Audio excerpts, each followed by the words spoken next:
Underdog Daily with the badge bro again. Nez is out there. He should be smelling the roses, but he's not. He is way too logged on for vacation. So we got to replace him again. And who better to do that than Underdog's own Hayden Winks, recurring guest, friend of the show here. We got some brand new contests up in the lobby. We did the big eliminator yesterday, and then we got Puppy 3 up there, $1 million guaranteed prize pool. So we're going to draft that one with Hayden and rip through his ranks, some of his stats, and some of the preseason news. How you doing, my friend? Doing great. I was hoping Nez was going to be on here because Nez and I were going back and forth on Twitter as one does over the Brandon Aiyuk stuff, and I was being an idiot and wanted to apologize to my boy Nez. So I'm sure he'll listen to this because, like you said, the man can't touch grass. I know he's tuning in somewhere. Dude, he's probably right now on the beach, like low-key, trying to get his max entry baseball drafts in, and he's got that little YouTube popped up in the corner right there. Yeah, what was it that you guys were going back and forth on? Just Brandon Aiyuk stuff. I like victory lapped that like he was never getting traded, and then I said it in a condescending tone, which I rarely do. And the second I post it, I felt good for like 3 seconds, and immediately I was like, "This is not me. This is not who I am. This is not who I am." But it felt good at the time. I still stand by it. I think Brandon Aiyuk's going to stay, but you realize it's really meaningless, and I like Nets too much to go back. Just take that little lap on him. Yeah, fair enough. Sure. Okay, let's start there. Let's start with the Aiyuk staying potential. Does that imply that Deebo Samuel's newfound ADP and George Kittle pushing up to the territory of like Kyle Pitts and stuff like that is just kind of like flat wrong in BBM right now? I think so. I think you should do the old correlated, reverse the correlation. Pickens with Aiyuk. Don't draft Pickens with Aiyuk. Don't draft George Kittle. Don't draft Deebo. Flip this thing back on its head. Yeah, that's how I'd play it. I would say it's like 10% chance he gets traded, something like that, 10 to 20%. I think it seems like the market seems like it's 50-50 or maybe higher than that. So yeah, I think it's a great time to draft Brandon Aiyuk. You're getting unique combinations with Brandon Aiyuk. So it's like anytime there's like player movement in general, like I go up like this, like, all right, we should probably think through this. Like, let's spend some time thinking about this. And I think that Brandon Aiyuk dropping in price, like this is the time to really get crazy because he's flipped on the other side of the board even. So I think like that's like a good way to play this thing is like go crazy with Brandon Aiyuk right now. Yeah, like third round Aiyuk was like low key GM like a month or two ago, and now we're in this position where it just routinely happens at like 30 over and over again. Yep. Like his ADP is going to push from 28 to like 32 in BBM there. Yep. Yeah. So yeah, obviously with the puppy, it doesn't matter at all. But I just think I think he's just going too low for where his projections are. In fact, I'll have a bold take for you. I think there's a chance that Deebo Samuel gets traded still. If they're looking for cap space and stuff, I would still put that at like 5% too, but I think both will be out there. But I think there's a chance that Brandon Aiyuk signs a long-term extension. They look to trade Deebo, but interesting. See, okay, with the Deebo one, like before I watched the receiver show and stuff like that, that was kind of my stance where it was like, why wouldn't you get rid of the older guy who has the money already, sign the younger guy who can play the X and whatever? But then watching the wide receiver show, it kind of dawned on me like schematically how important Deebo Samuel is to all that pre-snap motion stuff that they do. And that's not to imply that like Aiyuk and or insert other body couldn't do that sort of thing. But like he has one of the most unique skill sets in football, does he not? So if this is their win now window, I think I'd be really surprised if they did do that. Yeah, and especially because Ricky Pearsall hasn't done much in camp. So like in theory, they're like, all right, we can see what we have in Pearsall, and like now we can afford to trade one of them. I'm not sure if they have a good plan with that. And I think that was like why I thought Brandon Aiyuk was going to stay the whole time. The 49ers are too good. These receivers are too good. The team is good because they have the receivers. So why don't you keep the receivers while you can fit it under the contract? Right. Yeah, 100%. Which is also like maybe it's just too good a generational wealth opportunity for Brandon Aiyuk right now to not focus on winning. But like in my mind, I'm kind of like, why doesn't he just want to like stay and ball out and try and go back to the Super Bowl like they did 2 years ago? Yeah, I think the report was that they almost agreed to a contract, and then Amon-Ra St. Brown got extended at a price tag that they weren't expecting, and then Brandon Aiyuk's team was like, whoa, we at least got to get up to there, which is like 28.5. So I think it's probably where we're going to end up. It might take a couple more days, but that's where I think.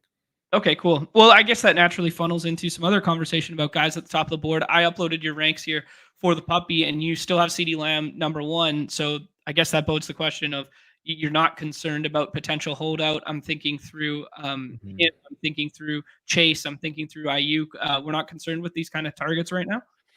Well, with CMC, that's the calf injury, and I'd rather have like a very minor holdout risk than a calf injury. So that's kind of breaking the ties. And it's just like it seems like I would rather go with CeeDee Lamb than get like Kyron Williams and Achane at the 2-3 turn. I kind of like those running backs that are sitting right there. So it's a structure thing. I like to get Josh Jacobs at the 4-5 turn and stuff. So I think that's part of the answer. But with CeeDee Lamb, I think that he's going to get his money. I was listening to Adam Schefter, and he brought up a point that I hadn't really considered. It's a little bit on my radar with Jamar Chase. Jamar Chase is holding out after his 3rd season, not his 4th season, which like some players can get a big deal during that, but not every single organization plays by those rules. And the Bengals are one of those teams. So if Jamar Chase is like really like, I'm way different than any other Bengal in history, I want to sit out and push this thing. There's a chance that it would do that. I always work under the assumption that nobody's ever going to miss time for a holdout because you are losing too much money. But the Bengals really weird with the way that they handled their contracts, and Jamar Chase is starting this party a little earlier than other wide receivers have. So that was at least on my radar where Adam Schefter went out of his way when talking about all these Brandon Aiyuks and CeeDee Lamb, these hold-ins. And he was like, Jamar Chase is the one that is most on my radar, even over Brandon Aiyuk, which I thought Schefter was saying that. I was like, that was something worth like at least kind of looking into. So I guess to break ties, I would go Jefferson over Jamar Chase. I'm not going to bury Jamar Chase, obviously, but I thought that was interesting. Very interesting. Okay, cool. If memory serves, was Jamar Chase an original holdout for a greater signing bonus, like right after being drafted?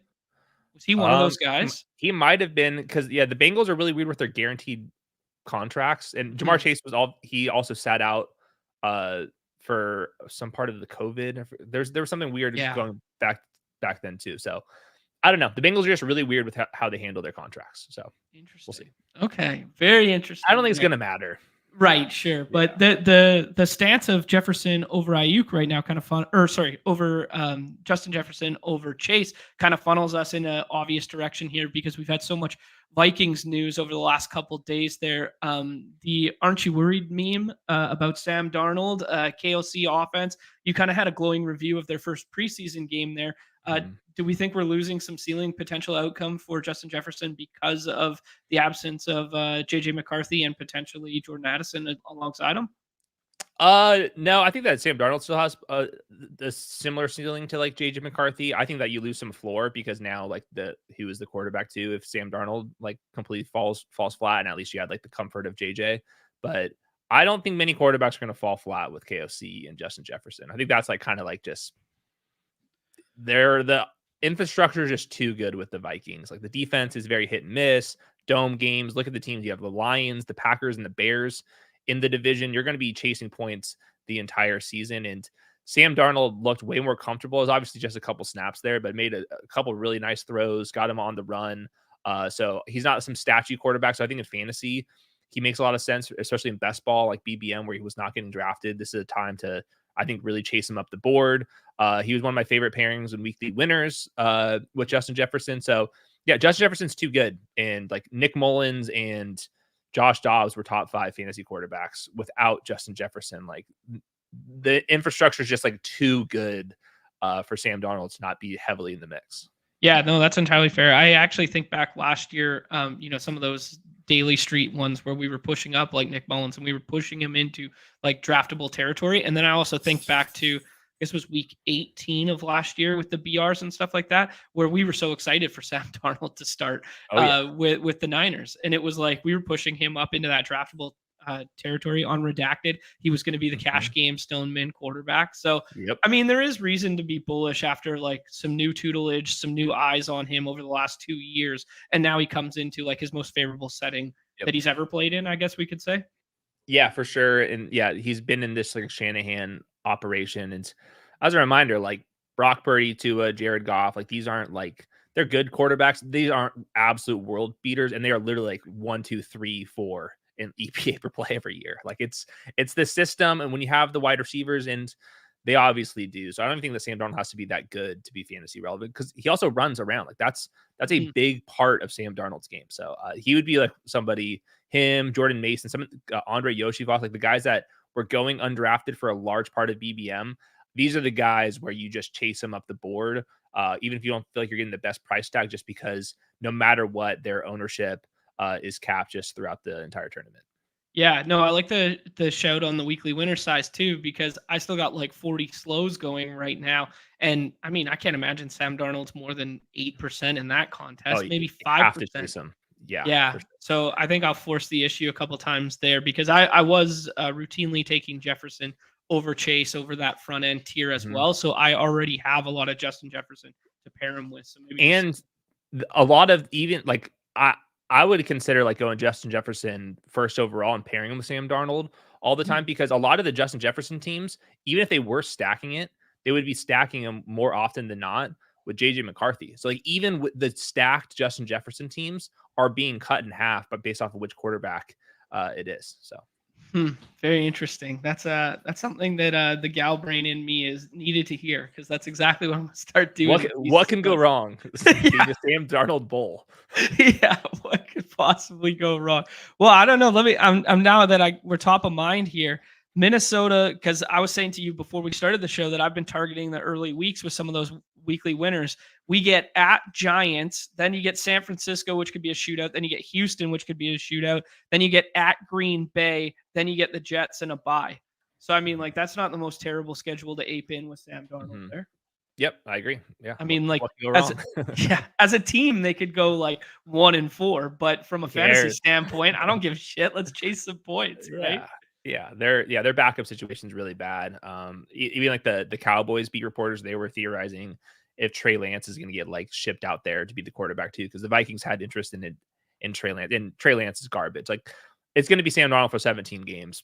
I can Hmm. almost guarantee it. They're incentivized for Sam Darnold to ball out so they can get a tag and trade or comp picks for next year. So yeah, this is very similar to like the Baker Mayfield, Geno Smith situations. Yeah, that's a really good the comp pick is a really good I know ball attachment to why Darnold would play longer. Hmm. I want to ask you about the rookie wide receivers, because you guys had most recent show I've listened to. I now see that the running back show is up as well there, but some preseason adjustments and movement based on some rookie values there, and specifically we were talking about Rome, Brian Thomas, and Keon Coleman from what you saw in the preseason, and kind of like that they kind of all funnel into this ADP tier between like the 6, 7, Hmm. sometimes 8-ish rounds. Like that's probably not happening anymore. But like that 5, 6, 7 range now. What are our macro thoughts there? You know, who do we like of that grouping? Should they be players we're targeting right now and pushing up the board? So I think all three are winners in different ways. So Keon Coleman just playing a ton, like that's a win. Like we're not worried about playing time right now. So only one way to view that. That's a win for him. With Roma Dunze, it's a win that Big Keenan was looking big and slow. And I was happy about this. I mean, I love Keenan. I don't want him to be bad. Like that's never fun. But in our Slack channel with me, Josh, and our producer Weaves, Mhm. I typed in like when I was watching the games, Keenan's looking thick. And then like a couple hours later, Albert Breer drops that report that he's like 230. I was like, okay, I wasn't seeing things out there. So You found the Chicago deep dish, man. yeah, exactly. I mean, yeah, how could you blame him? So yeah, I think that Rome's just like he's just too good, and I think that Keenan is gonna kind of fall off here. So I think that was a win. But the biggest winner to me, and we're seeing it today, is just Brian Thomas, man. Like 9 out of 9 snaps in 2 wide receiver sets over Christian Kirk. Christian Kirk is a little banged up right now. Doesn't sound that serious, but he also makes that play in contested catch situation. And 6'3", 210, 4.3 speed. Like this is your DK Metcalfs. This is everything that you want. And I think that Brian Thomas like more agile than DK Metcalf is. I think like there's like perfect player for best ball tournaments. And I don't even think he's going to be a post by rookie bump guy because he's going to be out there for every single snap in week 1. Like there's just a chance that he's a superstar prospect. And I think there's a chance that Trevor Lawrence looks a little bit better. He was a big regression guy. So like to me, Brian Thomas is somebody that like if you have 15, 20, 30% of this guy so far, you're feeling very, very good. Nice. And there's no worry about like, him playing the X versus like Gabe Davis playing the X kind of thing, where you think they can both be on the field at the same time, and then Christian Kirk kind of is rotationary slot. I think Kirk will be the rotational slot. I think that Gabe Davis is going to handle the X role, sacrificial X receivers, the new term for the ball knowers out there, where he's going to face press man coverage. He's going to be on the line of scrimmage. He's going to be doing the clear out routes. And then Brian Tom's going to have a better chance to be more schemed up, be more first read guy, not like a backside option. In fact, in camp, and it was just a 7-on-7. Christian Kirk's banged up, but even in camp today, I saw the clip. He was in the slot running a vertical route and absolutely dust everybody. The Buccaneers, they're doing a little scrimmage with the Buccaneers right now, and all the Buccaneers reporters that I follow were like, "What the hell is Brian Thomas, man? This is unbelievable." So, yeah, I think they're going to move him around the formation a little bit, and maybe Gabe Davis is in that super frustrating Calvin Ridley role. So yeah, up only. Let me play devil's advocate and bear case for a second here. I don't necessarily believe it, but it was a thought that I had, like kind of with all these wide receivers that we were not seeing in the first week of preseason. I'm thinking about Curtis Samuel. I'm thinking about Christian Kirk, who funneled right into this conversation. Thinking Jaden Reed, like these kind of guys who are 70% snap guys, slot guys, gonna do something like that jet motion, some of that gimmicky stuff. Is there any merit to what we're seeing in week 1 of the preseason is like base vanilla offense? And the reason they're not on the field is because coaching staffs don't want to tip their hand, give those plays away, show what they want to do with that. So can we overread into these situations? Well, with the Packers, we can definitely overread it because their starting offense had 3 snaps before Dontavian Wicks housed it. So yeah, it's true. the sample sizes are really small here. And like with Christian Kirk, I think that Jacksonville is going to be in 3 wide receiver sets a ton. Christian Kirk, when he was in 2 wide receiver sets due to injuries in the past, he's been very good. Trevor Lawrence loves Christian Kirk. So I moved Christian Kirk down from like 43 to 49 in my rankings. So I moved him down a little bit, but he's still definitely draftable in that range. Jaden Reed makes me nervous because there's like 4 guys, and like the number 4 wide receiver is the one that scores the 70-yard touchdown immediately. Like that one's just a little bit harder for me because there are so many options, and he was a regression candidate on top of it based off of his touchdowns. So I like Jaden Reed. I can't say I've drafted him basically at all right now, just because he goes first out of the Packers bunch. Okay, cool. Yeah, no, I'm kind of in lockstep with all those takes there. I was just kind of playing devil's advocate for devil's advocate's sake to have the conversation. Let's talk a little backfield stuff. I haven't caught up, as I alluded to, on the running back video yet, but I put Josh Jacobs and Rico Dowdle on the cover here, who were 2 of your targets in your perfect 18 round video there. And then I also would lump in the Cincinnati backfield because we are getting Chase Brown really pushed up in these drafts. He goes routinely above Zach Moss. Sometimes Zach Moss is falling about a round and a half. Their ADPs are kind of doing the flippening. Let's just talk through each of those scenarios in general. When we bring up your rankings, I think the first thing people notice is you are considerably higher on running backs comparative to market.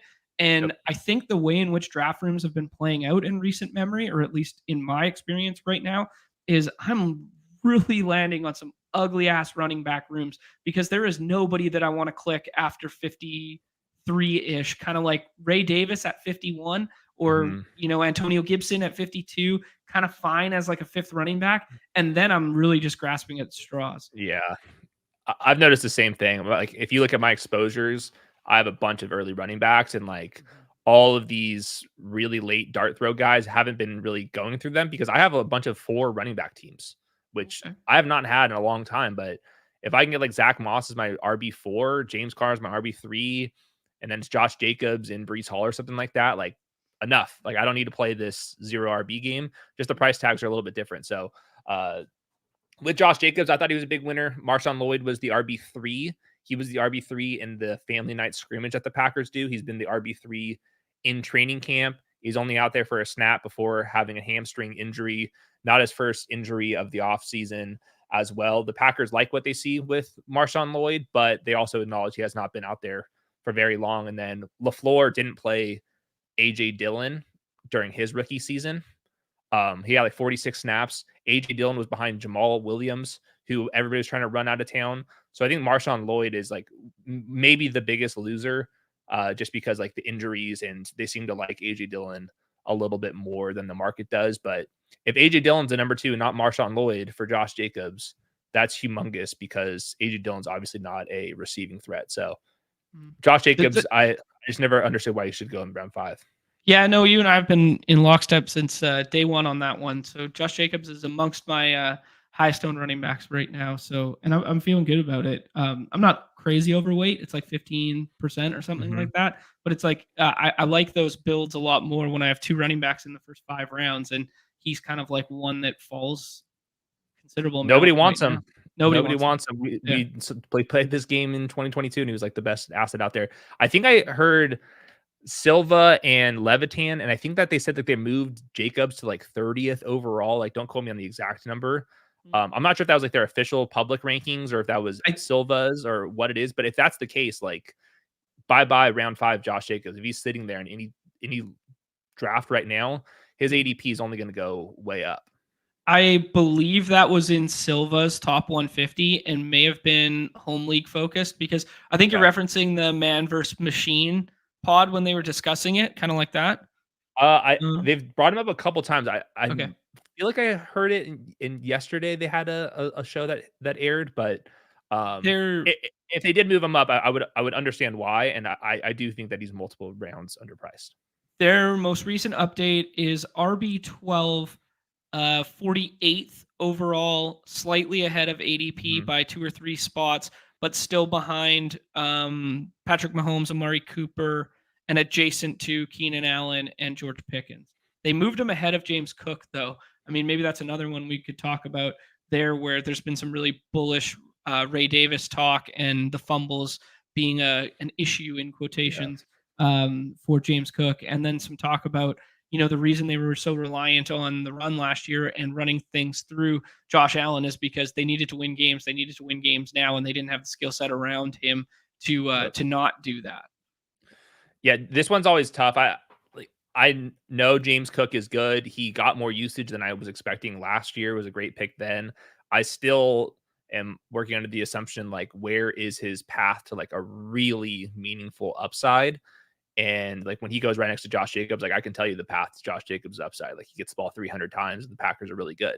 I'm not sure if James Cook is going to have that. So, and then with Ray Davis, he's going to be the RB2. I was listening, I think it was Joe Buscaglia from The Athletic, and he was saying that Ray Davis is like the number 2 back there, but he kept saying, like, do not sleep on Ty Johnson.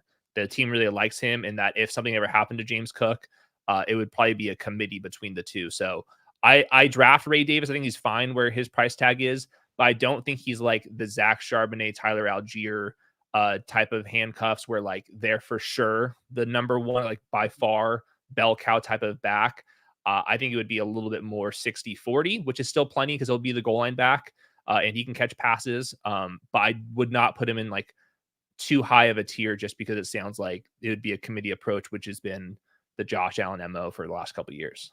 Okay. Yeah, no, that checks out. I'd ask about the Ty Johnson one, and you brought up AJ Dillon. Should either of them be in like leverage draftable territory for us at the back end of BBMs when we're kind of like scouring for names and everybody's now clicking Jordan Mason and Will Shipley and this sort of thing? Should we be pivoting to some of those names? AJ Dillon is for sure draftable. Like, don't shoot the messenger. But if the Packers are calling him the RB2, like that's what we want. Like he's going to be in the mix for goal line stuff. Like I don't think that AJ Dillon's good, but he's apparently lost a lot of weight. All the reports have been very positive on AJ Dillon. Like this is one's like I pretend not to see it, but I know everyone's reading the same athletic stuff that I'm seeing, and they're just not tweeting it out. But there's been lots of positive news with AJ Dillon. So I think in the last rounds, go for it. I wouldn't go crazy with it, but he's definitely in the Trey Sermon, Will Shipley, some of the Tank Bigsby. He's not that dissimilar to those guys.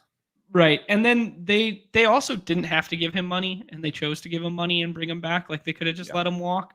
So he's always been a guy that the team liked. I don't know. I think back to last year because there was a couple projected weeks there that Aaron Jones was going to miss. And I remember like just looking at like ETR projections and stuff like that.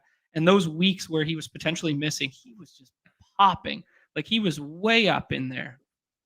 Yeah. It's when you have when you're attached to a really good offense, like you have to give these guys like that touchdown column is hot.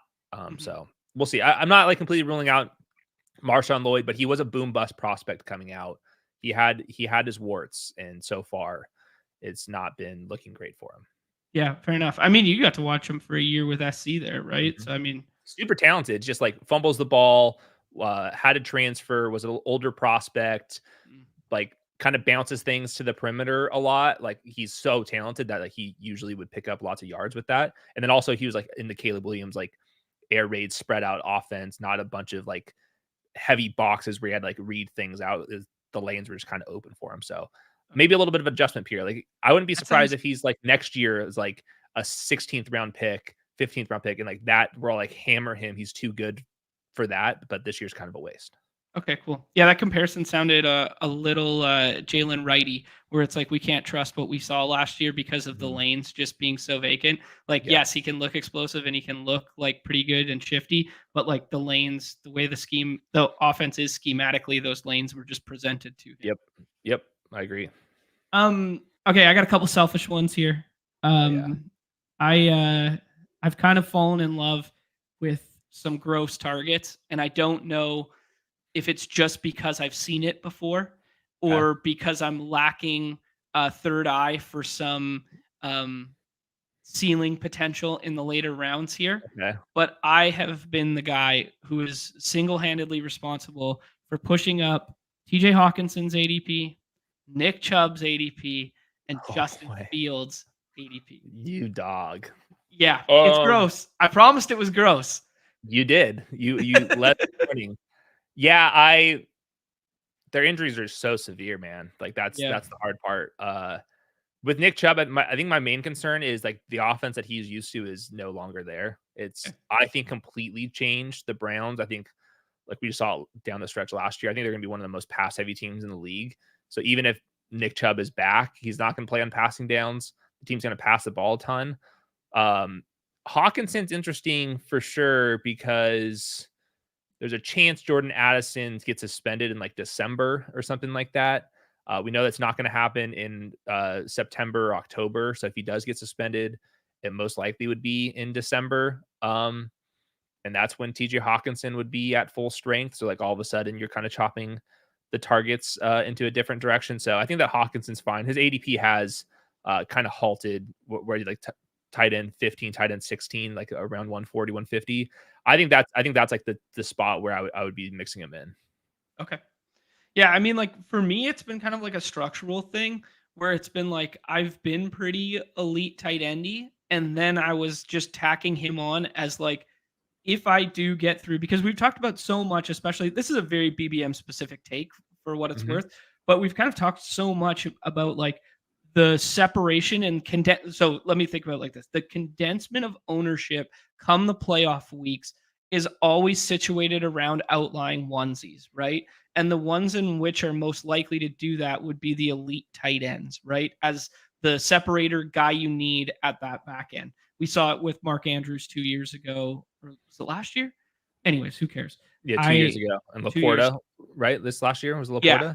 Yes. Yeah, Laporta this year and Mark Andrews last year.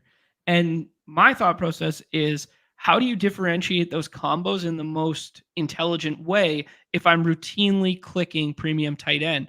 And I was thinking giving myself the ceiling out to another premium tight end. And the ceiling out for premium tight end at that back end that I most likely fall on is Hawkinson, Likely, and Musgrove. Grave. Yeah. So I don't know if it might be BBM specific. It might be like whatever. So I don't know. I was just throwing it out there.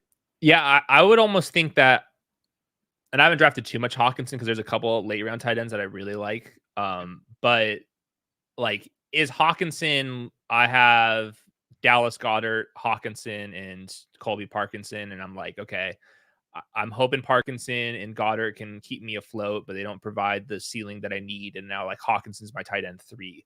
But Yeah, I mean, I think the short answer here is Hawkinson plus Sam Darnold. There's the correlation leverage play that you need. Doesn't matter where you're taking, who you're drafting them with. You just make sure you tack on Mr. Sam Darnold. There we go. You just mentioned briefly some back end tight end targets there. I've been clicking a lot of Juwan Johnson recently. Yep. Just seems a little underpriced in my mind right now. Whom are some that you like, and some other ones that you're getting on? I think Juwan Johnson's really sharp. He every single website now has the underdog ADP over time. And right when that injury happened, he plummeted from 160 to undrafted. Well, if we get a report that he's out there and he's full go, why shouldn't his ADP be right back up to 160? And it's not going to be there because you can definitely fall and not get rebounded because you're kind of out of people's mind. But I think Juwan Johnson, he should go way up. It sounds like he's going to be close to or fully ready for week 1. Colby Parkinson is my other one. Got rested with the starters with the Rams, got paid a ton of money, like legitimately a ton of money. This is an offense where they trotted out Tyler Higbee for not exaggerating, 900 snaps, 4 straight seasons. He doesn't even have to be good. If Matthew Stafford is good and he's out there for 900 snaps, I'm sure that me and you could have a freaking spike week out there. And not to mention the man's 6'7". Right. So there is some appeal there. So I'd say Parkinson. Ben Sinnott was really good in training camp. I was making some jokes about Ben Sinnott because I don't like the Commanders at all. But Ben Sinnott looked really good as a run blocker. They got him down the seam. They designed some stuff for him. He was playing real tight ends, not fullback. I think that Ben Sinnott is somebody whose ADP is also fallen, and he'd be a great last round pick as well. Okay, cool. Yeah, I like both those shouts. I think the other one that to add to the Ben Sinnott one would be the Luke McCaffrey kind of mirage now, where it's kind of we don't really know what they're doing with Dotson. There were some negative words on Dotson today. We don't really, they just don't like their second wide receiver situation to sum it all up. So who better than the guy that they went up and took higher than anybody else thought in the draft? Yep, I completely agree. Yeah, the Dotson stuff really weird. Playing into the third quarter, never a good sign. They put him in the slot with the 3 wide receiver sets with the starters, and then they tested him on the perimeter in the second half of that preseason game where he's literally playing X or Z receiver, and they got him on a go ball and he falls down the second he gets touched. The ball goes incomplete. So didn't love that. Yeah. Doesn't mean I like Luke McCaffrey either, because Luke McCaffrey's playing after even Jahan Dotson got pulled. It might be weirdly more Diami Brown than people are expecting. Ooh, that brings me back. That was 2 years ago. I think Karain was the Diami Brown guy 2 years ago. I liked him too. You liked him too? Yeah. Hand up. And we also didn't they have the college rapport narrative that year? Yeah. Because he was the deep threat with Howell. Yeah. Right? Howell? Yeah, I think so. Howell. Yeah, North Carolina boys. Yeah. Okay. Yeah.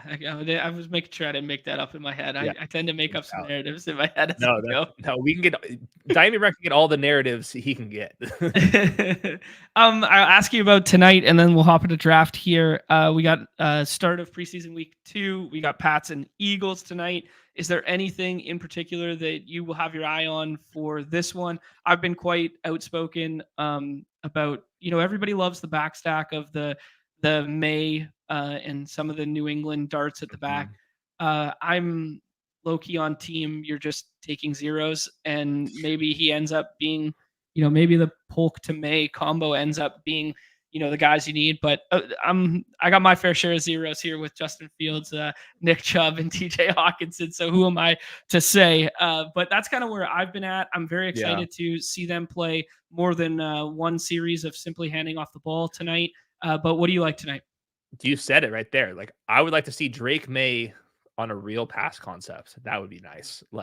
I was watching all these, Penix gets multiple drives, JJ gets multiple drives, Nix gets the entire game basically. Caleb gets 11 or 12 snaps, and then Drake May, go back to him, and it's screen, check down, run the ball, see you later. I'm well, are you trying to evaluate this guy? They're trying to evaluate Kev Harris. Yeah, exactly. Exactly. So, that would be the one. It would be just watching Drake May. I think this team is so awful though that I wouldn't be surprised if Drake May doesn't play for a while, just to like keep him sane, because their offensive line is injured and bad right now. It's injured and bad, and the receiver core is obviously bad and cut. So yeah, I like to see Polk out there. Javon Baker was running with like the freaking 8th team offense, and he was falling over. I've never seen somebody more than Javon Baker fall at the top of his route than what I watched in preseason week 1. He was just completely out of control. So it would be Pop Douglas and Polk, and you guys can have the rest. But I want to be bullish on Drake May because I think that long term he's going to be good. It's hard to find dual threat quarterbacks with like legit upside. I think his odds of hitting the upside is pretty low, and I say that as somebody that loves Drake May. Just like the environment around him right now is so bad. So to answer your question, who am I most excited for? Johnny Wilson, wide receiver 3 for the Eagles. Yeah, absolutely. I mean, you guys have been pumping, you and Norris have been pumping his name for a long time here. So I'm very thankful that he's getting some camp buzz here, because we've been searching for a third option on the Eagles for 4 years. Like we've been trying to make Quez Watkins a thing in best ball. We tried to make Julio, Olamide Zaccheaus. Like we tried to make all these guys a thing, and they just haven't been. So hey, why not this 6'7" guy who's a freak athlete? Yeah, that's what I'm hoping for. So it's still a competition over there, and he would still need an injury most likely. But I think like in round 18, you have Jalen Hurts. You're looking for a 7th or 8th wide receiver. You're throwing darts here. I do think that he's at least in that kind of range. And there's some times where Jalen Hurts, like I don't have AJ Brown or Devontae Smith, but like Hurts is like fallen to like 47th, 46th, and I'm like, he's so obviously the best player on the board. I know I don't have the correlation. And I think I have enough confidence now in Dallas Goedert and now Johnny Wilson, where like I'm like, all right, F it.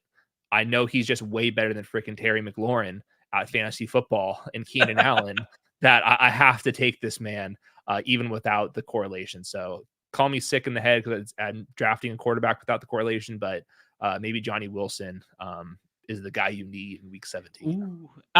Yeah, I mean, like you and I are in lockstep on that one too, because I have been clicking a shit ton of if Jalen Hurts falls to the 4th round and he's uncorrelated, I take him. If I have Jalen Hurts with AJ Brown or Devonta Smith and he's in the 4th round, I click him. Like, like it's just that's just like my mindset. Sorry, I meant if he fell to the 5th round, I click him on stack. If he's in the 4th round and I have either of those two in the first one, I just stack them up. Because I mean, I've done some double stacks with like Will Shipley and Johnny Wilson as my last 2 picks. Mm-hmm. It's just like whatever. Yep, like, I see it the same. Yeah, because like if you just look at raw rankings, you look at yours and ETR, like Jalen Hurts is like 27, 31. Like he's way up here, and the market has his ADP way back. I think we could look back and just be like, this was the most inefficient elite quarterback year of all time, because we all just priced him down because of what happened last year. Yeah, everybody just wants, like we used to be okay drafting a quarterback and then drafting his receivers afterwards. But for whatever reason, like everyone said, I need the receiver before I can draft the quarterback. And the price tags of the receivers and quarterbacks are just like basically flipped. So it's not the biggest thing to me, but like I think like in your redraft league, Jalen Hurts is way more valuable than Devontae Smith. Their ADPs on Underdog completely flipped because everyone's like, I'll push Jalen Hurts. It's really cool. I can post my screenshot, my GMs, if I push Jalen Hurts. So I'm going to draft pretty cool, Hayden. It's pretty fucking cool. Yeah, it is pretty fucking cool. I agree. But to me, the ADPs make no sense. Like every single time when I do my over replacement metrics, Jalen Hurts and Josh Allen, they're in the teens, they're in the early 20s, and Devontae Smith's in the 45 to 50 range. Yet their ADPs are flipped. So, yep, I like it. Okay, let's go ahead and I will bring up the platform of people here. Actually, I'll ask you while we jump in something here. I won't rug the people. I will go ahead. We also got a new college football one up here, the transfer portal, 10 by 25. So that's pretty cool for my college football peoples. But we're going to do Puppy. Oh my goodness, we got another one. Mr. Unlimited's Wild Ride. Nuts. Puppy 3, 6 more spots. Let me go back and check this one out. Mr. Unlimited's Wild Ride. Yeah. 5 entries. That's good sports. The urinating tree. Times urinating tree.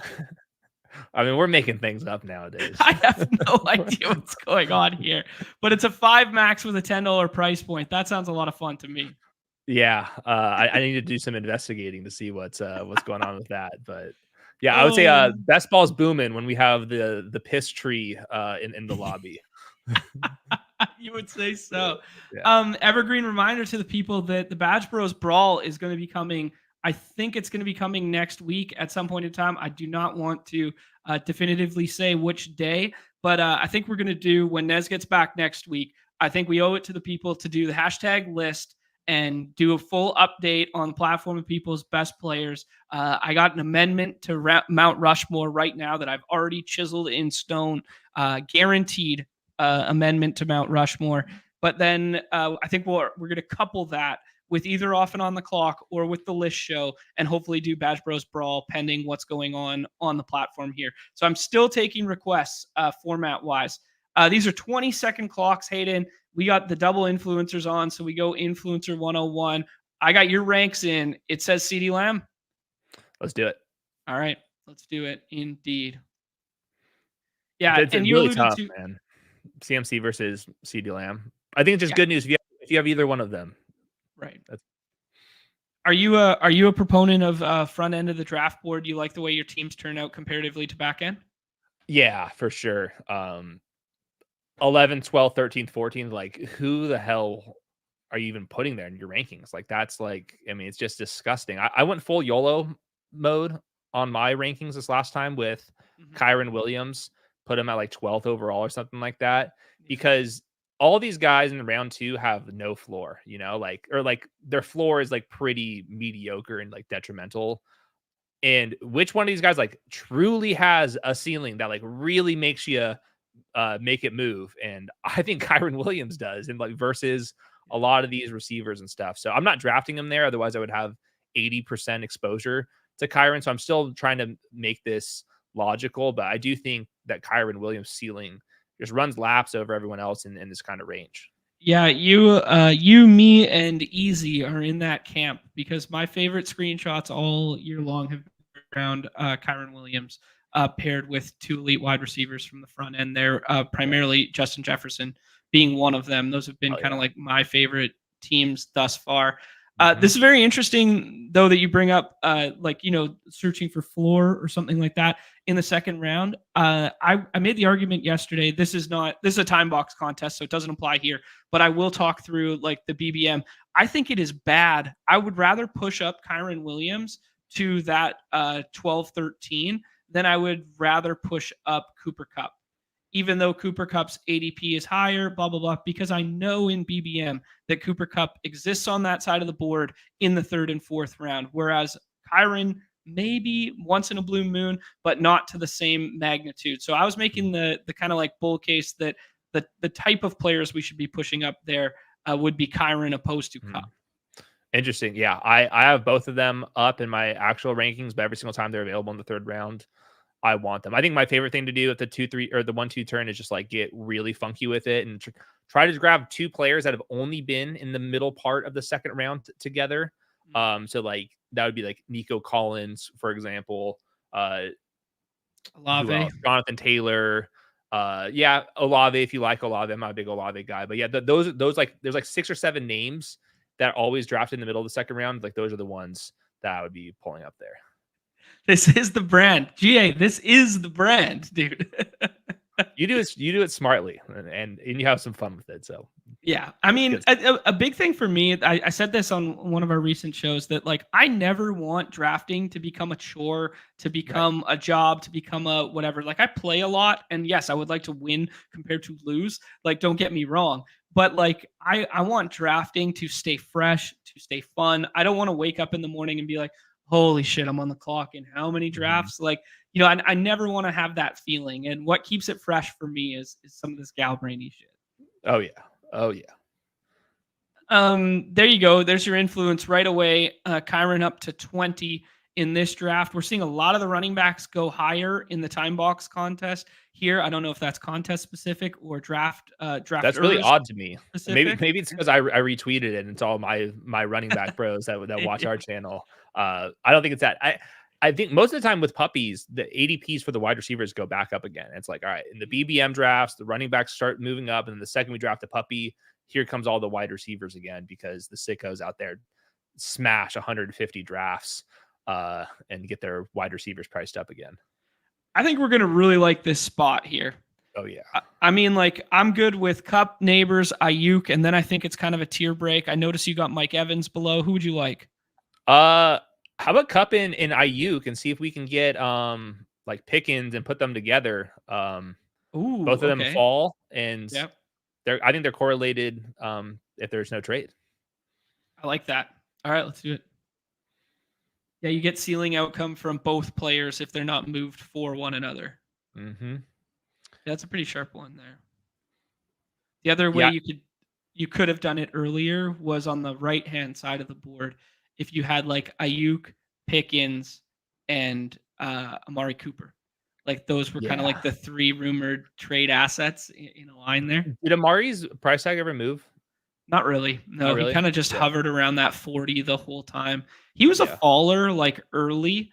Like some of the most memorable ADP like fallers and shifters will be like Neighbors going backward, Kupp, DK, and Devonta Smith going up, and then Amari and Pickens coming up, Amari sliding back, kind of thing. Yeah. A lot of the times, like it's funny. It's like 2 wide receivers just kind of like flipped 3 and 4, and like if you draft them together, it's like, well, it's the same thing as what you could have gotten last month. It's just you just switch from 35 to 38. You just flip their ADPs. Yeah, that was another one of my Galbrain takes from the other day was in BBM specifically. Actually, this would be a good question for you for the time box relative to where we feel comfortable taking Rashee Rice right now. So maybe think on that one. But I was saying I'm completely comfortable in BBM right now, taking him in the 5th round stacked with Mahomes, even though I know guys have him in the 8th, because I can flip those ADPs by getting Hollywood in the spot where he used to be and get the double stack anyways. So where you were just flipping those 2 ADPs, you're getting the exact same constructual edge. You just took them in different spots. Yeah, that is a good point. I think my counter would be the best way to stack Mahomes right now is just draft Hollywood as late as you can and just have those 2 guys because it's the best price tag you're going to get from there. But the Rashee Rice stuff is so complicated just because we don't know when that case is going to hit or if he's going to plea out or anything like that. It sounds like it's not going to happen this year. It's 50-50 or something like that. But if it does happen, it's going to happen late in the year. So that is a little bit scary, but we're playing for upside here as well. So you still have him at 59. His ADP's at 49. Leg Up was higher on it and notoriously higher on it from the jump there. And ETR moved him up significantly yesterday to, let me see here. I should control F instead of just dead air. There we go. Oh, yeah, the classic gives me Brandon Rice first. There you go. They moved him up to 39, so ahead of ADP 49. Wow. So yeah, he's kind of popping there. Oh yeah. I think they moved their like projection to like 1 game missed. So that'll do it. This one could bite me. It's already bitten me. I've been low on Rashee Rice and he's moved up the board. But I'm just worried that he was a little bit more manufactured touch and there's more guys deserving of the rock. Now the offense might be so much better this year that it's okay and he still pays off. So that was like always my hesitancy with Rice is I don't think that he's as good as his numbers were, but we're talking about an offense that's going to get better this year, 2nd-year player.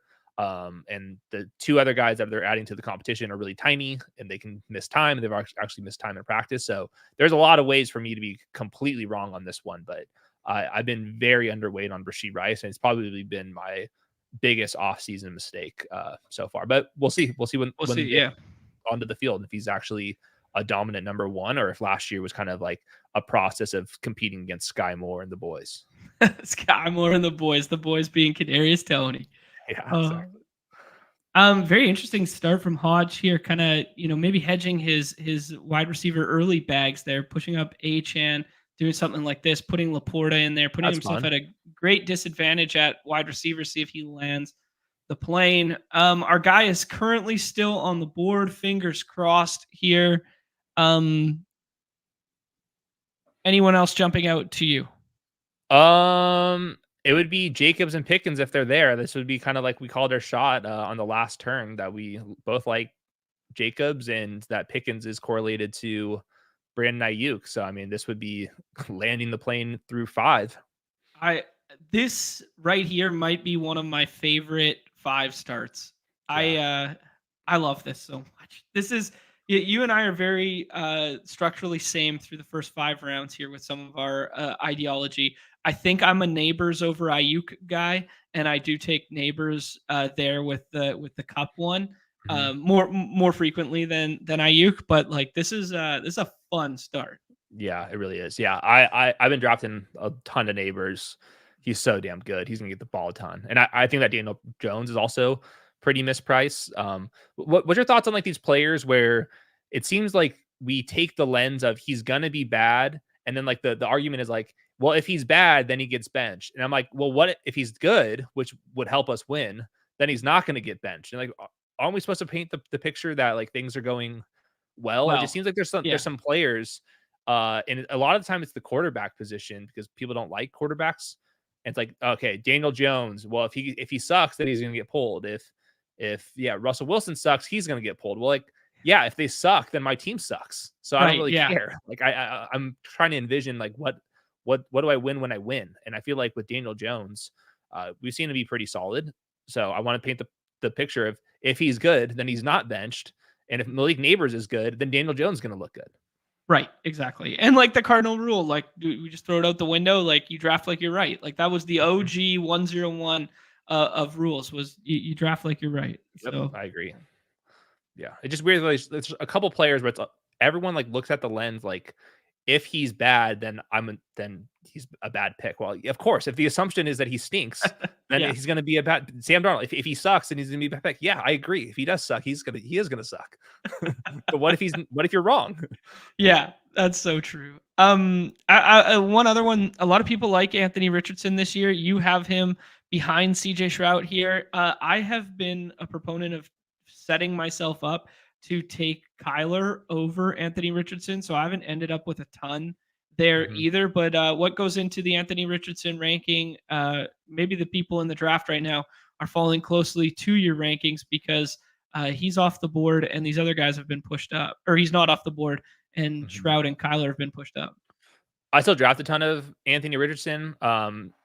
Especially if like he's sitting on the board, I don't have a perfect stack lined up. I like going Anthony Richardson there. It's more of a pro CJ Stroud take, and I understand like everyone we're trying to push CJ Stroud 3 rounds when I have Tank Dell and I've boxed out the other board, and so much draft board that you're willing to push this, and I agree that's very sharp. But in terms of just raw rankings, and I'm trying to balance like best ball and redraft rankings. I think CJ Stroud's going to be an absolute monster. I think he's like our generation's Peyton Manning, and he's got Ooh. 3 wide receiver set in the league or close to it. And I think he's going to walk away with like 4,700 passing yards, 40 touchdowns. And I know he doesn't run, so he's not going to be a second or third round pick, but he can be really, really good. And in best ball, it's kind of backwards. You don't actually want the dual threat guys. You want the statue guys so you can stack them up. Mm, So I like if I that take. go Yeah, the keep it, distributors. yeah, you want the best picks, like in terms of like biggest smashes were like Tom Brady when he went crazy in terms of like advance rates. I think we can agree on Brian Thomas here? Question mark? Or is I there like, some other direction you want to go? I like Brian Thomas for sure. Um, yeah. Is- Do, do, do we dare do Hollywood and stop at 6 receivers for the rest of the I'm draft? I'm not opposed to it. I do Um, think we'll like some of the wide receiver options more than the running back ones though next. I would be open to Connor or Hollywood either way. Okay, let's do Connor. Okay. I think it's a fun idea to do it and stop at 6, but I also like the way drafts have been going recently, the kind of like where we'll allot the capital in these back end like areas right here. I think we'll definitely like some one-off receiver targets more Yep. than we'll like tacking 2 running backs from like the 12th Mhm. round together. Mhm. Yeah, I agree with that. And Connor gives us a little bring back off of the Cooper Cup too. Oh, okay. Yeah, I like it. I think that 6 wide receiver builds are highly underrated for people that draft 0 running back. I wrote about this a couple years ago on Underdog Network that the best way for your 0 RB teams to work is to draft fewer wide receivers, like actually use every single wide receiver point from your first 5 rounds. And the way to do that is to stop drafting other wide receivers. So the inverse of that is like this year when I'm drafting more running backs earlier, I'm stopping at 4. And like the best way for me to think that the running back prices are too low is to draft fewer of them and just draft the ones that I think are the most off. So it's just diminishing returns. So I just think whatever you're drafting early, like fully lean into it. I think that there was too many 0 RB teams drafting too many wide receivers, and that the best teams are stop at 6 wide receivers. Yeah, I mean that kind of comes as counterintuitive thought process, because like if you think the running back market is inefficient, I think people will always be like, oh, I want to ape into more of these running backs in like the 7th, 8th round because they are the best players on the board. But you have to harness yourself to stop from doing so because you already ate that value earlier. Yep. Draft like you're right. It really just comes down to that. Like, yeah, like we probably shouldn't draft another wide receiver until really late, or they're stacked, or if it's the next round, then we're like, now we're done. So I just want to, like, whatever happened the first 6 rounds of my draft, I want to lean into what's happening there more than anybody else that I'm drafting against. It's really nice with this current roster we have too, because the quarterbacks are going to all be available to us, presumably at this like 8-9 area too. So if we do want to go with like one of the quarterbacks, all of our elite guys are stackable. It's not like we have a Philadelphia guy, a San Francisco guy, and a whatever there, where some of those targets people are fighting over. Mm-hmm. Yeah, it's a good point. We got some balance. Yeah, liking the way this one's coming together. All right, we'll see if Hodge is now going full piss with the middle tier guys. There you go. On the plane. All right. I like it. I like taking A-Chain on the other side of the board. Like, yeah, because we know he can finish up there, like, obviously. So right, yeah. Let's flip it. The most elite outlier running back season. All right. Dak stacks up with our CD if we want it. I think I do. Okay. That's the first one there. And then we got a whole bunch of green here, which is good for us, or we can think about a Brock Bowers, I guess. Can you hit the ADP tab to see if there's anybody that's like falling like crazy, even though my rankings don't go that way? Swift.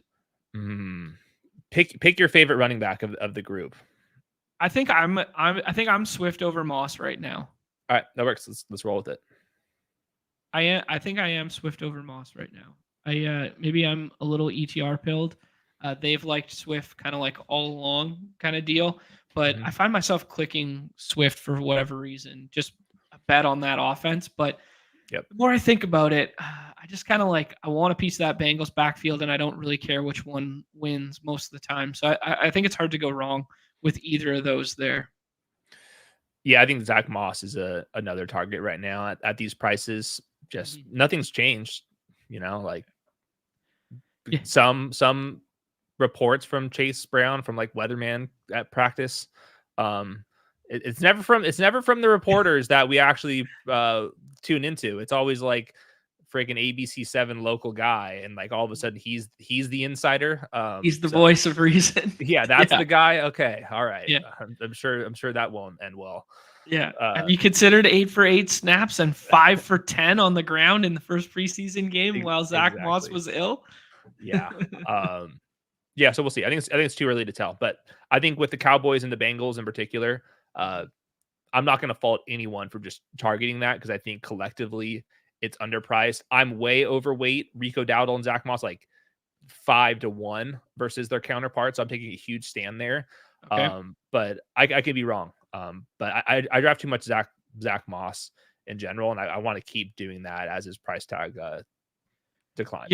Yeah, it's the evergreen decision. Like Pete was having this discussion yesterday with Jordan Addison, because he's been a Jordan Addison bull, and now the price keeps getting, more palatable as we keep going here. Do you just keep aping? And it's like the Yes. evergreen exposure question, right? It's like it's all risk tolerance exercise. If you're comfortable having a dead Jordan Addison on 40% of your rosters, absolutely. But we don't know that it's a dead asset, so you could keep aping. Yeah, it's never like that fun. Like I kept drafting Josh Jacobs as his price tag declines. But if you just think the market is wrong on that, just keep drafting him near ADP, and then hopefully when the cards flip, we've absolutely nailed it. So it really is. And I'm glad that you keep mentioning this on all the shows, because it's a risk tolerance issue. It's not that it's plus EV or negative EV to be on a player or off a player. It's just your risk tolerance. Like, are you okay that it didn't work out and you lose a bunch this year? If that's okay, then cool. I think that Zach Moss is better than Chase Brown. Like that's what I think my edge is, like in the evaluation. So I want to draft Zach Moss over Chase Brown, and my risk tolerance is high that I can be very wrong and I will lose. So it's not like it's plus EV to be at a certain like drafted rate. Like it's just your risk tolerance. It's as simple as that. Yeah, that one rings true with me, and I always like to bring it up. The other one that rings true with me that I always like to bring up is just the fact that like all this EV talk implies an infinite sample, right? The reality of this game is most of us are going to play for 5-10 years, or they're going to play as much capital as they can possibly play in isolated windows, for the next 20 years. But maybe you have a year off when you have a kid, and then you have another year off when your kids are 4 and 5 and whatever. Like, this is the reality of it. If we were playing this professionally for a living, like maybe some hyper exploitative exposures would be minus EV. It would be minus EV to try and ape the perfect 18th round player at 80% over and over and over again. But that being said, that's not realistic to our lifestyles or what we're doing. I think it becomes EV if you're reaching on players and you're not getting them at good prices. So okay. So you like going back from me with Kyren Williams, it would be bad if I had 50% Kyren Williams, because that means I'm drafting him way too early. We almost got a Purdy fall there. Goddard kind of end of a tier in my mind and sets up some week 17. Do you like that? I like Corum for sure. Okay. Just we need a little bit more upside there. Is cool with me. Yeah, Goddard. Let's go Goddard. Okay. You sure? Or did I just talk you into that? No, I actually like Goddard when I don't have AJ Brown and Devontae Smith, because he's been pretty mediocre when those guys are healthy. Yeah. So you really need like Goddard when one of those guys is not on the field. And if you're stacking the Eagles, then like it's weird, because like you want one of the guys to miss, but if you stack the Eagles, that makes your whole team worse. So like I kind of like Goddard as like a one-off contingent play. Just because like if one of those other guys goes down, all of a sudden like Goddard is an elite tight end. Yeah. Two of my favorite things associated with that is when a receiver missed last year and everybody thought it would be like a third wide receiver steps into the role, or like usage and stuff, and people would boost up like Quez Watkins or Julio Jones. It's actually Dallas Goedert who sees the biggest increase in utilization. So that falls, like we actually have stats from the last 2 years to back that up there. And then the biggest knock on Goddard is the fact that he doesn't score touchdowns, right? Like he doesn't get targeted in the red zone, and that's the problem. And the times in which he will get targeted in the red zone is when those other two aren't on the field. So it makes a lot of sense to make it as a contingent play opposed to a three-man stacking play. I like that. We got some news in the chat here. I want to caution everybody with this carded off. Everyone gets carded off. We've said this ad nauseum during the preseason with camp. Every single person gets carded off. It's just the way camp works. They just load them up and they cart them off for safety's sake, regardless of severity of injury. We saw this with, Tyrone Tracy or Tyrone Taylor. I always mess his last name up. Tracy always messes the name up for whatever reason. Nez catches me on that one every single time. But Tracy got carted off the other day, and then it turns out, not even an air cast, and he's going to be back out for practice today, kind of thing. So cautionary tale with the card off notion. It's not what we're accustomed to during the regular season, but sounds like bearish Brandon Cooks potential news, and maybe a potential Njoku one as well, which would suck. I have a confession. Brandon Cooks is like one of my highest drafted players, period. And Oh wow. it's very similar to the Dallas Goedert conversation. Mhm. CeeDee Lamb's target share and overall production is so incredibly high. And that's why Brandon Cooks is not been very good. But if you remove Brandon Cooks, you're opening like 35-40% of the entire team's production. And Dak Prescott, to me, like my personal evaluation, is too good to completely fall off. These other guys would get out there. So I think that Brandon Cooks is like priced at his median outcome. But the contingent upside with CeeDee Lamb's target share is so monstrous that Brandon Cooks, I think, would be very, very, very fantasy relevant if CeeDee Lamb happens to miss, just because of his like target share is like so obnoxious. Nice. Okay. Yeah, I mean, like he's a little bit older now, but he was a guy who was like quarterback agnostic, 1,000 yards every single year for the first 4 or 5 years of his career. They're like mini Mike Evans, both in stature and in reaching that 1K threshold for the first couple years of his career. I mean, he had 4 different offenses and 4 different teams in his first 5 years or something like that.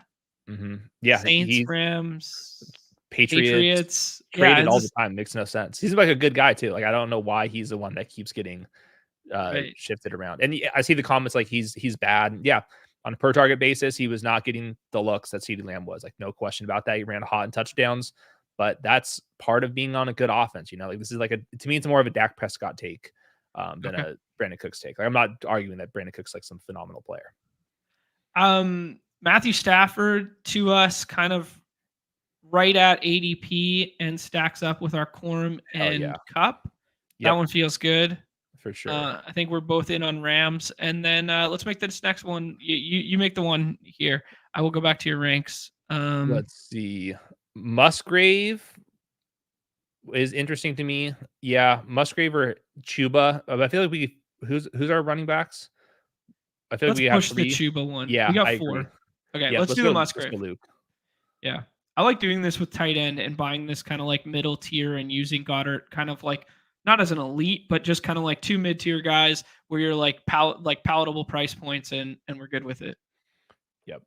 Yeah, and you get a little bit of correlation with the Josh Jacobs as well there, just team stack. Yep. Because if those guys are scoring touchdowns, guess who's not? All 4 of the other wide receivers who get drafted in this draft. Yep. I got to ask you one here that I was noticing in your ranks. Earlier, you got Yoshi Voss really pushed up. I mean, whether it's reactionary to camp, whether it's whatever. I got a bullish take that kind of goes on the opposite side of that one. But tell me why Yoshi's pushed up. You think he runs in 3 wide receiver sets, plays the slot, and is Tyler Boyd? Pretty much. And I think he's got more upside than Boyd because he's big and fast and can play on the outside, and they never trusted Boyd for that role.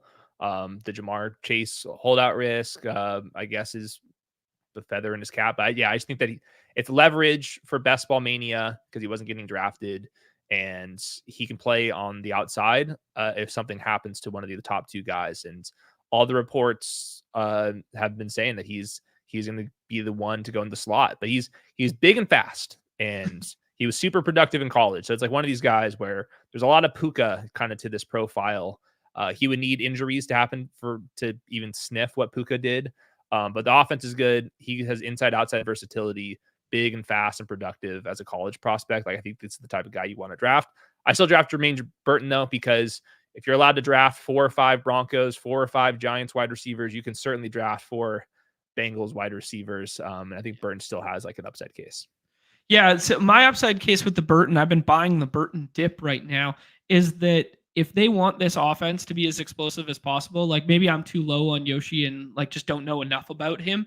But like if they want that to be as like vertical and explosive as possible, that moving Chase to the slot for like 30% of snaps and letting Burton play like the X, where the slot becomes this gross rotational thing of like 30% for him, 40% for Yosh, and then they love Trenton Irwin for years now, where he still factors in like some red zone slot packages for whatever 20% of snaps, but he's still like fighting for that. Not to say that I'm out on Yoshi Voss at all. I definitely add him to my stacks and whatever, but my third eye has been like, I'm gonna buy this Burton dip because I think the dude can ball.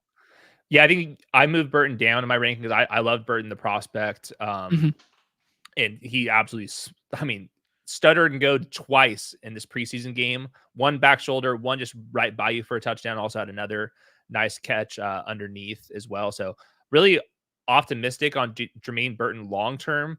I just think that he's going to be the rotational fourth member of this team. So I would kind of just tack him on Burrow stacks for like long touchdowns. So I think Burton will get some playing time. I think that it's more likely that like Yoshi Voss is the 70% snap guy instead of Burton. Yeah, that definitely checks out. I do think he has the cleaner path to playing time for like just solidifying that slot role. Yeah. Burton's really good though. Like he can really run and he plays a very physical brand of football. So it's a nice little pairing. We can talk about Yoshi Voss. We could address the running back position here. 12 seconds. Hayden. How about, do you want to go Fant and do a third tight end call today there? I'm totally fine. I'm totally fine with third tight end on this roster. Let's do it. It's not something that we'll talk through it in a second. Who do we want with the second one? Braylon's pretty good. We want to get him on the way back, right? Yeah. How about Braylon? Yeah. I mean, he's just young and awesome. Like it's just like it's such a big dude. Yeah, he's just young, fast, big, and awesome. And it's such a shame that he's behind Breece Hall. Like it's just he might be one of my favorite like contingent bets, right? Like kind of I don't know. This might be like a little too far gal brain, but like what's the difference in like Braylon Allen right here and Blake Corum going like 6-7 rounds before him?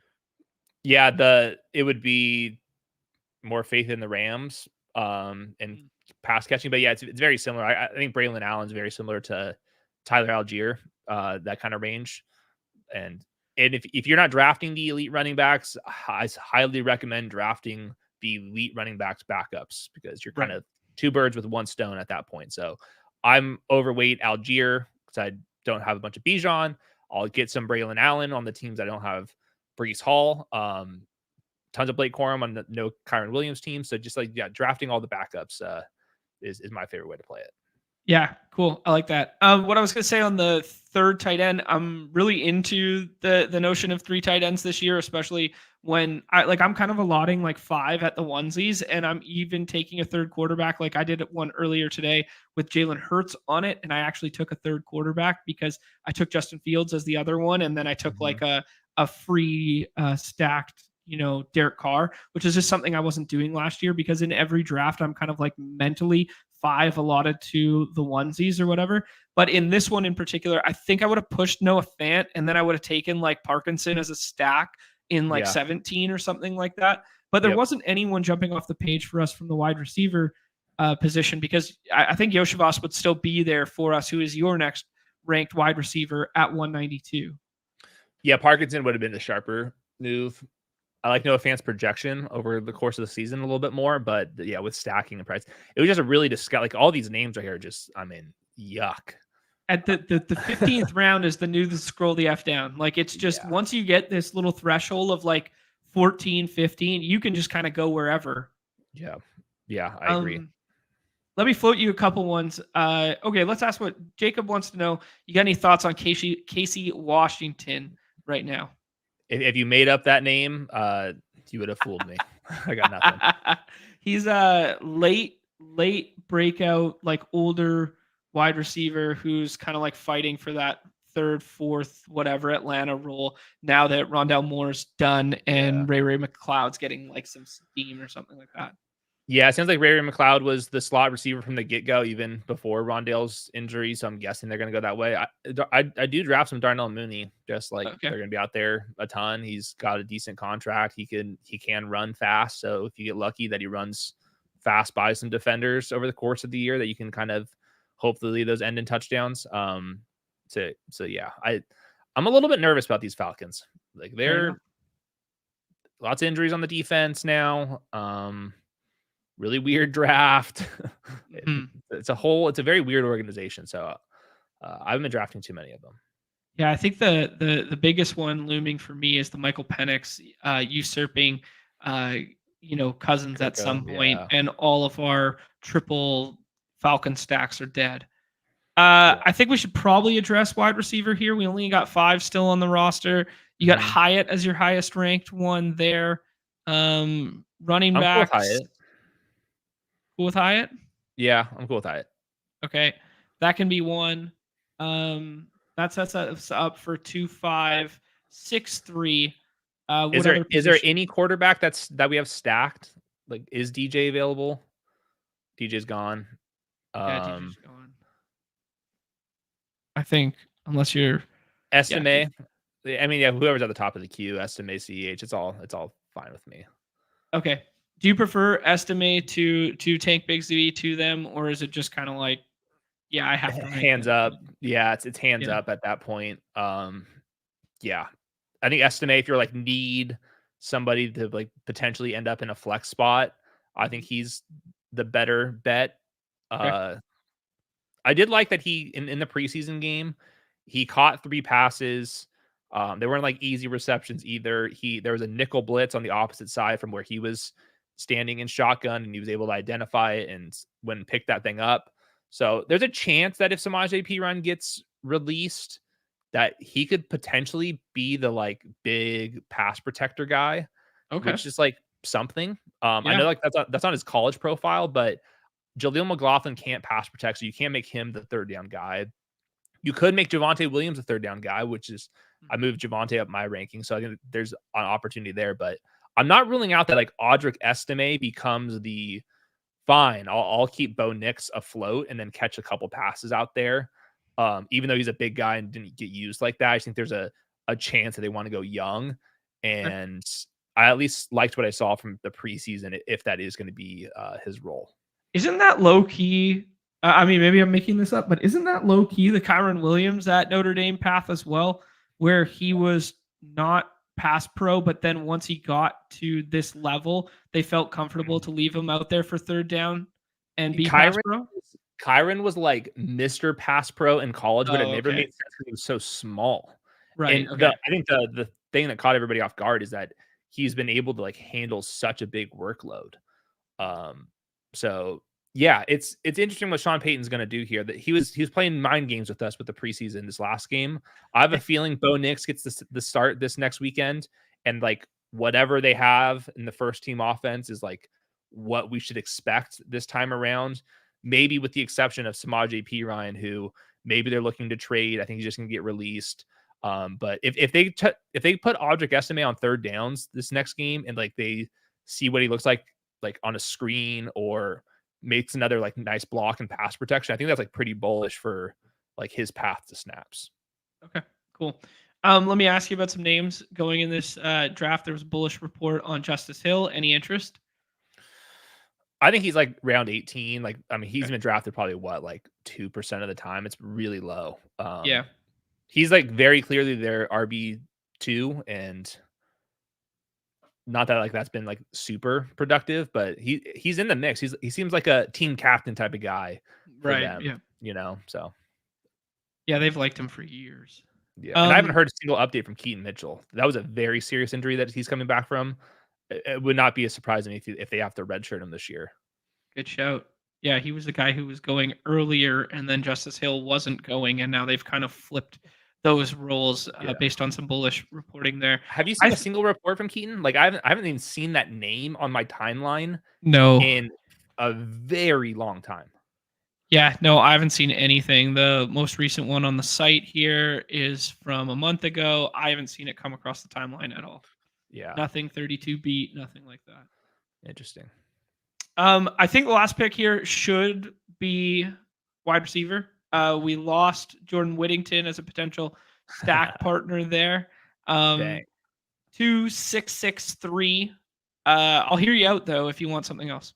Is Tolbert gone, right? I'm assuming so. Yeah, Tolbert's gone. So Tolbert's gone. So it's not going to be stack related unless it's so we're scrolling down. It's like Naylor would be an option for me. Khalif Raymond, like those guys are like upside, like contingent based plays. Like I think like Khalif Raymond goes into the Amon-Ra role, but Naylor's going to be out there. There's Addison, Risk, and stuff. So yeah, these are guys, decent scroll down names.